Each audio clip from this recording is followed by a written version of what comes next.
ако да я представим, то тя е свързана с трансформация на контекста. Опитваме се от 2 години, натрупвайки и наслагани назад във времето различни практики, да създаваме дейности, чрез които да подпомагаме адаптацията на новоприетите студенти, така че това да се превърне в институционален ангажимент. И другата трансформация на контекста я виждаме в това, че интеграцията на новоприетите студенти и по-лесното им приобщаване в академична среда, според нас трябва да стане академичен приоритет. Как става това? Чрез цялостен подход, в който са интегрирани ключови за изграждането на академичната екосистема дейности. Дейности за себепознание, изграждане на идентичност и взаимоотношения в академична среда и за успешно учене. Дейности за опознаване на университета като академична среда и общност и свързаните с нея ценности. Дейности за кариерно развитие, ориентиране и изграждане на нагласи за пълноценно партньорство с външни за университета организации, бъдещи работодатели, места за практикуване и изграждане на професионални умения.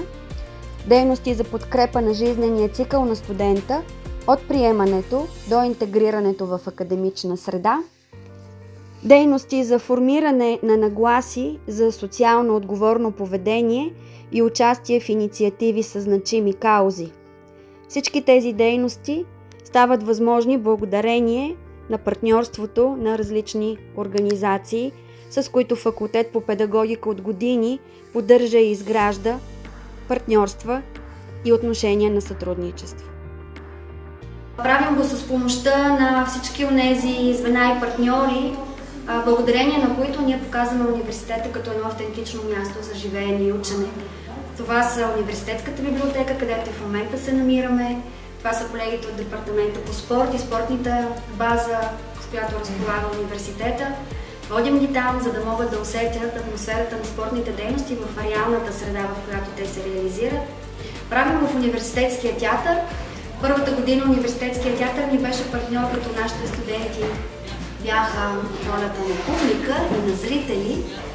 А през втората година ние превърнахме университетския театър в едно живо място, в което те взаимно се опознават и се запознават за първи път с своите академични наставници и част от академичния състав на факултета по педагогика. Всъщност, други едни дейности, с които разнообразихме, така да се каже, и обогатихме тази адаптационна седмица с студентите първокурсници, идват и от кариерния център, който е към факултета по педагогика и който от години вече съществува.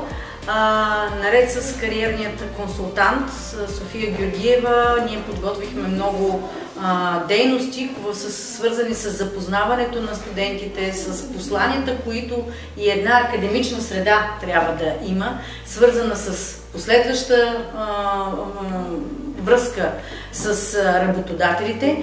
Казвайки работодатели, се сещаме за многото организации, които на базата на доброволчеството се включиха в тази седмица, представяйки своите дейности и искайки да покажат палитрата от това, с което те се занимават. Както от базови училища, така през организации, които са свързани в сферата на неформалното образование и в сферата на социалните дейности, за което, разбира се, изказваме изключителна благодарност, защото без тяхната подкрепа и помощ бъдещите първокурсниците не биха могли да видят именно онази красота и на професията, и на специалностите, за която те се подготвят.